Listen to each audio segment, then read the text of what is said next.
మీరు ఇల్లు, స్థలము లేదా అపార్ట్మెంట్ కొనబోతున్నారా? అయితే అది హుడా వారి ఆమోదంలో ఉన్న లేఅవుటా కాదా అనేది నిర్ధారించుకోండి.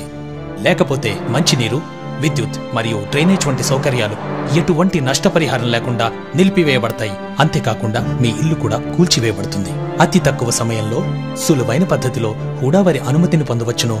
మీ కష్టార్జితాన్ని నష్టపరుచుకోకండి, కోరి కష్టాలు తెచ్చుకోకండి. హుడా వారిచే అనుమతించబడిన లేఅవుట్ ఇళ్లనే కొనండి. ఈ రోజే హుడాని సంప్రదించండి.